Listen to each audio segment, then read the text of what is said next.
Welcome back to Match B2B Insights, where we flip the old playbook and dig deep into strategies that actually help you keep and grow your best customers.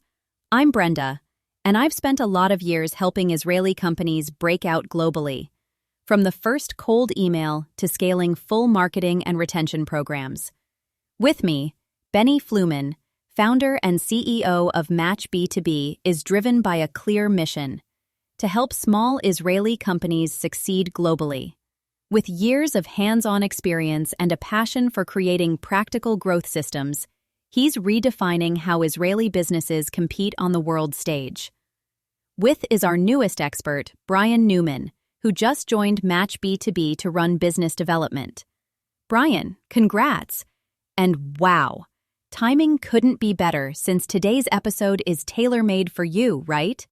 Thanks, Brenda. Yeah, let's just say when the ink was barely dry on my contract, my LinkedIn was swamped with messages from startups in Tel Aviv, all asking the same thing. Brian, how do we break into the US market? Should we build our own SDR team or just outsource the whole SDR function? It's very real pressure they're feeling. Everyone's talking about getting traction fast. And that's exactly why we are having this conversation today. I'm Benny. So to see you here.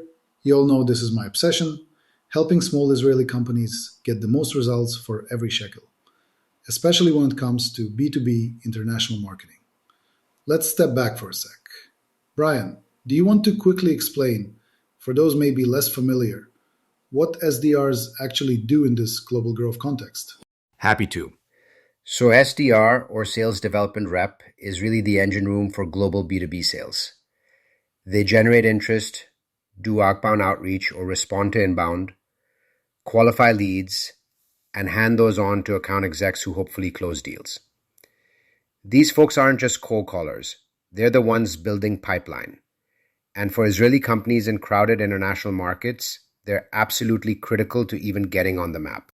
And this isn't just semantics. SDRs are ground zero for pipeline.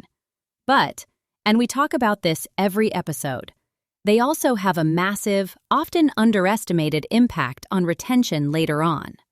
The way those first conversations go can shape customer relationships for years if you do it right. All right, so let's walk through the age-old question: build in-house or outsource? And what's changed with the latest Match B2B approaches? Brian, you've got fresh stories here already, don't you? Let me give you an example. Just last week, a cybersecurity startup in Tel Aviv was up against a brutal investor deadline. They needed qualified leads from the US, fast. Normally, building an internal team would mean at least 3 months of recruiting, onboarding, training. For a startup, that's a lifetime. With outsourcing, you can have a pro SDR team live in 2 to 4 weeks. And that's not theory. We've seen it work. One client literally doubled their pipeline in just 45 days after outsourcing SDR. That would have been impossible with an in-house ramp-up, given hiring and training lags. I saw this happen with a cyber startup as well. Outsourced SDR as a service. Boom, pipeline up in a month and a half. The flexibility is huge. Not only do you skip the internal HR headaches, you get a team with global language skills, different time zones, and you can scale them up or down as needed without all the drama. The outsourcing providers already have the playbooks, the tech stack, the works. You just plug in and go. What I keep hearing as a theme, and we talked about this last episode too, is capital efficiency. If you're early stage, every minute and dollar counts. Outsourcing means you avoid a lot of locked-in costs and, honestly, steering headaches. But it's not just about speed. There's also the expertise and built-in infrastructure they bring, right? Exactly. They come with proven workflows and tech, less need to reinvent the wheel, and you can focus on your core business. The downside? Well, let's get into costs, which aren't always as obvious as people expect. All right. Everyone likes to talk about saving money, but it's not as simple as outsource is cheap, in-house is expensive. Let's talk real numbers. Internal SDRs in Israel, when you add base salary, bonuses, OTE, benefits, social taxes, office, even coffee, yeah? You're talking up to $200,000 a year per rep for the full cost. And that's before turnover hits you. Am I right? Spot on. And hiring internally means shelling out immediately for recruitment, onboarding, the tech stack, a CRM, sales engagement software, data provider licenses, telephony systems, all of which easily add 2 to 5K more per SDR per year. Outsourcing bundles these as part of the retainer, so it's a variable cost pegged to actual results. If you want out, you just stop the contract. Much easier than layoffs. But here's a question I pose a lot. What's the opportunity cost, especially for founders or CEOs? Every hour they spend prospecting or worrying about sales ops, what could they be doing instead? Leading, fundraising, strategic partnerships. Often that lost leader time is the highest hidden cost of all, no matter which model you choose. People forget to factor that in. That's such a good point. If you're losing traction because your CEO is too busy sending cold emails instead of actually, running the company, your retention risk goes up, not down. Money aside, time really is the most expensive currency in startups. Let's talk about the stuff nobody ever brags about. Turnover. SDR turnover rates 35 to 45% per year. That is a crusher, especially internally. Every time someone leaves, you lose pipeline, tribal knowledge, morale, and you're back to recruiting and retraining. It's like Sisyphus and the stone, just over and over. Can I jump in with a quick story? We worked with a fintech client who made the classic mistake. Hired 3 SDRs, but didn't bring in an experienced SDR manager.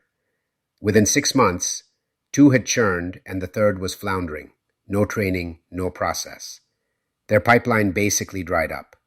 They ended up going to an outsourced provider to patch the gaps, but the lost time and customer confusion stuck with them for months. It reminds me of a SaaS company we advised. Same thing. Internal turnover, chaos, months with no qualified leads. Sales team blaming marketing, marketing blaming the SDRs. So whether you outsource or not, management and knowledge retention are everything. And I'll say it, early stage teams without dedicated leadership are especially vulnerable if they try to manage this solo.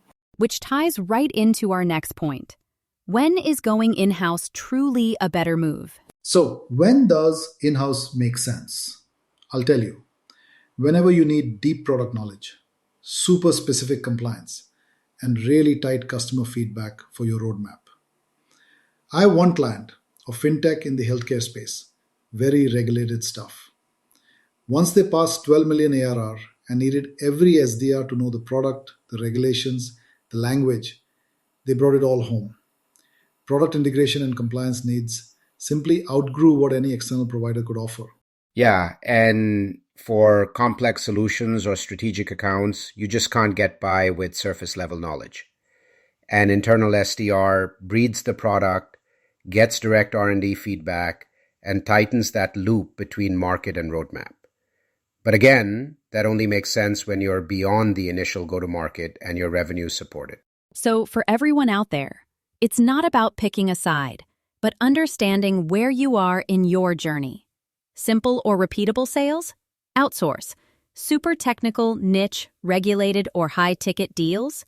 In-house starts making way more sense. Let's pivot to tools. Whether it's Salesforce, HubSpot, Apollo, SalesLoft, LinkedIn Sales Navigator, SDRs need a full stack to work efficiently. But managing licenses, integrating platforms, keeping things updated, it's a huge hidden burden for small in-house teams. The cost racks up, but even more, managing and supporting the tools is real overhead most people don't budget for. Oh my gosh, my first tech stack project? I'll never forget. Small AI company, we thought we could penny pinch and got stuck paying extra. When we finally moved to an outsourcer, suddenly we were saving $18,000 a year just by using their licenses. It was like, why did I make my life so hard for so long? Exactly. The tech stack is only one piece. If you want your SDR working, not wrestling with integrations and updates, sometimes it's better to let the pros handle it. Outsourcing takes that digital headache off your plate. But if you're in house, that's a full time, ongoing commitment you don't want to underestimate. All right, let's help listeners decide. When is it time to move from outsourcing to in-house or go hybrid? Key factors: complexity of your product, your need for speed, your available leadership, and how mature your sales processes are. If you're below 25K MRR, speed to results is probably more urgent than control, so outsourcing fits. But once you hit $10 million ARR and those sales start to feel truly repeatable, in-house might actually save you in the long run. Here's my favorite Q&A from clients. Are you still testing new territories, or are you ready to build a repeatable, scalable machine? If your CEO is spending 15 plus hours a week just on prospecting, well, the cost of the lost leader time might be your biggest expense. That critical HR decision, when to invest in internal expertise and leadership, is what separates the hobbyists from the real global players. And it's not always either or. Sometimes you outgrow one model for portions of your business, but keep it elsewhere. Which brings us to hybrids. So in practice, many companies end up running a hybrid.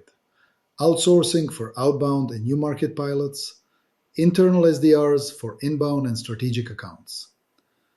I've run dual team pilots for a SaaS client. One team exploring APAC potential with outsourcers, while the in-house SDRs handled US expansion. The real magic is when knowledge flows both ways. Feedback, scripts, even learnings about objections in one region can inform tactics globally. Don't forget the AI tools either. Outsourcing teams often have access to cutting-edge tools for prospecting, analysis, and reporting, sometimes way ahead of smaller in-house teams. Sharing that AI-powered insight helps everyone step up their game and can reveal opportunities your internal people might have missed. I love when internal and external SDRs swap battle stories. Those insights are gold. Hybrid isn't just a compromise. It's often the best of both worlds when you set up clear playbooks and real knowledge transfer. Let's talk about risk. If you're outsourcing, the service level agreement, your SLA, is your contract's seatbelt and airbag. It can all go sideways if you're not careful about defining KPIs, like meeting and conversion rates, or misaligning expectations. I actually had a client who forgot a crucial clause in their SLA, a nightmare, ended up paying for dozens of totally unqualified leads. Lesson learned. You also have to think compliance. Especially in Europe, you need a data processing agreement, DPA, under GDPR. If you don't have a signed DPA with your SDR provider, you're exposed to some truly scary fines. It's not optional. And the provider needs to follow instructions, safeguard data, and get written permission for any sub-processors. That's serious legal stuff. Don't laugh, but missing a GDPR checkbox isn't just paperwork. It can literally shut down your traction in Europe overnight. So, draw clear boundaries in contracts, set the right KPIs, and always close those compliance loops before making a move. Okay, so let's tie this into retention, since this is the retention revolution after all. Whether you go in-house or outsource, SDRs set the tone for proactive communication, handle queries quickly, and create those feedback loops that keep customers happy and loyal. We've seen programs where SDR-driven onboarding, thoughtful gifting, or feedback solicitation directly lift metrics like NPS and upsell rates. And those loyalty plays aren't fluff. Things like onboarding gifts, rapid problem resolution, or personalized regular check-ins all start with the SDR role. If you build those practices in, you retain more customers and lower churn. And the data shows it. Listeners keep asking, does a great SDR program measurably improve KPIs like retention or upsell? Short answer, yes. if you're using SDR insights to drive onboarding, education, and advocacy. Plus, your SDRs can spot red flags early. Potential churn signals, shifting contacts, adoption drop-offs. That makes it so much easier to intervene, save the account, and build long-term loyalty. Retention isn't just about renewals. It's every touchpoint, every interaction. And great SDRs make all the difference. So how do you know your SDR setup, internal, outsourced, or hybrid, is working? You measure the right KPIs: lead quality, conversion rates, pipeline velocity. Benchmark by stage of growth and regularly review results. You want monthly or at least quarterly review cycles with real feedback from the SDRs and your AEs, because what looks good in a dashboard might be a totally different story in the field. And don't just measure and forget. Ongoing training and coaching, tailored to your model, are must-haves. If you're not investing in their skill sets, their product knowledge, or even compliance awareness, it'll show in your pipeline and your customer retention. We've seen companies transform their results with even small process fixes discovered through regular analysis. Get obsessed with that feedback loop. Exactly. Process optimization is a living thing. The best teams treat reviews as a chance to get better, not just to check a box or defend numbers. Celebrate what works, but always look for what's next to improve. When you move from basic to advanced operations, systematic onboarding and ongoing training make a world of difference. Customized onboarding, role-specific, product deep dives, even cultural integration for global teams gives you SDRs who actually hit the ground running, not stumbling. For tracking, advanced analytics let you drill into deal progression, outreach, effectiveness, and lead quality at a granular level. That's where real performance lifts come from. To keep improving, foster a culture where SDRs and sales reps regularly share feedback. Use that to refine your messaging, update your outreach playbooks, maybe swap out a tech tool, or tweak sequences. Your tech, or even your hiring plan, should evolve as your operations grow. This kind of adaptability is what lets teams seize new market opportunities ahead of the competition, not play catch-up. Yes. Don't forget, people. No feedback, no growth. The teams that talk win. You listen to your SDRs on the ground, and you find the little frictions that, when solved, lift you above your rivals. Never stop nudging the process forward. I always tell clients, your onboarding makes or breaks velocity. Build a tailored program covering product, sales process, and culture.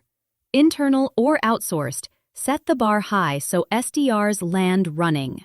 Then, track everything with detailed analytics.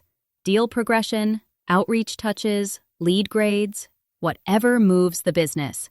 It's real-time feedback that tells you where you're winning and where you're not. And keep it feedback rich. Hold regular review sessions, not just talk down, but let SDRs and AEs talk about what worked in the field, what needs tweaking, even pain points with tools or process. That dynamic is what makes optimization ongoing, not one and done. Always be iterating. Come on, if you're not listening, you're losing. Even bad news is gold. You get the SDRs to share what's not clicking, you fix it immediately, and the whole business gets better. Data and dialogue. That's how you win markets. Let's talk data as decision fuel. Implement a centralized dashboard. Bring together insights from both internal and outsourced teams. Real-time metrics let you pivot fast when something isn't working. Don't wait for quarterly post-mortems. You want live feedback so you can adjust immediately, not months after deals cool off. And once a quarter, take a strategic pause. Are SDR efforts still aligned to sales and marketing's top priorities? Are your models working where you most need growth? Use customer feedback and engagement analytics to feed outreach messaging, and even to spot high-potential segments for future campaigns. Data isn't just about reporting the past. It's about steering the future. If you use the data only as a rearview mirror, you crash. Make it a GPS. See what works. Turn where the signals are strong. And sometimes you'll discover segments of markets you never knew would respond, just from the patterns, the feedback, the pipeline shifts. That's how we future-proof our strategy every single day. Final piece. That three-way handshake between SDR, sales, and marketing. Make sure your teams actually talk and align regularly. Quarterly integrated planning, joint targets, shared KPIs. Don't let silos build up. Everyone needs to know the same story, from target segments to product positioning. Quarterly, get all teams into a room to hash out go-to-market tactics, review campaign results, adjust messaging and tactics together. And do cross-functional training. Let SDRs see marketing's playbook, and let sales see the SDRs in action. The result? Coherent outreach, better handoffs, and a customer journey that feels seamless, not like they're passed from one disconnected team to another. You want a team where everyone knows the mission. SDRs, sales, marketing. One voice, one plan. Training, data sharing, teamwork. It's what closes deals and keeps clients loyal later. And hey, if you ever need proof this works, just look at the companies that went from nobody knows us to everybody wants to work with us. And that, folks, wraps this episode. SDR structure isn't a one-size-fits-all answer. It's about stage, goals, and balance. Thanks, Brian, for bringing all your real-world experience, and Benny for always injecting the energy and wisdom. If you liked today's conversation, stick around, because we'll be talking customer communities and advocacy next time. Brian, Benny, as always, a pleasure. See you all soon. Thanks, Brenda. Always great to be here, and can't wait for the next one. Thanks, everybody. Don't forget, grow smart, retain smarter. See you next episode of Match B2B Insights.